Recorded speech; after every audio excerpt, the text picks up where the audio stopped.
शेखर ने अपने दादाजी से ये सवाल पूछा। सभी भी अपने जीवन में आगे बढ़ना चाहते हैं, लेकिन बहुत कम लोग ही अपने लक्ष्य तक पहुंच पाते हैं। अगर अपने लक्ष्य तक पहुंचना है तो क्या करना चाहिए? शेखर स्नातक अंतिम वर्ष का छात्र है और प्रतियोगिता परीक्षाओं की तैयारी कर रहा है। उसके दादाजी प्राइमरी स्कूल से रिटायर्ड शिक्षक हैं। उन्होंने शेखर का सवाल सुनने के बाद कहा, अपने लक्ष्य तक पहुंचने के लिए व्यक्ति को सबसे पहले खुद को असफलताओं की स्वीकार करने के लिए तैयार करना चाहिए। दादाजी का जवाब सुनने के बाद शेखर ने पूछा, मैं आपकी बात समझ नहीं पाया।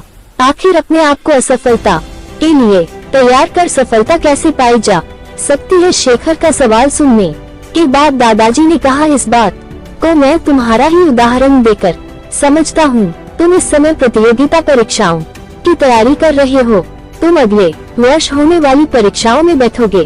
तुम यही सोचकर बैठोगे कि तुम्हें सफलता मिलेगी। दादाजी की बात पर शेखर ने हाँ में सिर हिलाया। इसके बाद दादाजी जी ने कहा, मान लो तुम अपने पहले प्रयास में असफल हो जाते हो तो तुम क्या करोगे? शेखर ने कहा, मुझे बहुत निराशा होगी। मैं तैयारी में अपनी तरफ से कहीं कमी नहीं छोड़ रहा हूँ। दादाजी ने कहा, निराशा ही असफलता की जड़ है। वो कैसे? शेखर ने सवाल किया। दादाजी बोले, तुम्हें लगता है कि तुम्हारी तैयारी मुकम्मल है, लेकिन परीक्षा तो दूसरे की इच्छा पर निर्भर है। अगर तुम पहले प्रयास में असफल होने के बाद निराश हो जाते हो तो तुम्हारी आगे की तैयारी प्रभावित होगी। अगर तुम असफलता को अपनी कमियों को दुरुस्त करने का मौका मानोगे, तभी आगे की तैयारी में उन्हें दूर कर पाओगे। हर परीक्षार्थी यही सोचता है कि उसकी तैयारी पूरी है, लेकिन सफलता कुछ लोगों को ही मिलती है। ये वही लोग होते हैं जो अपनी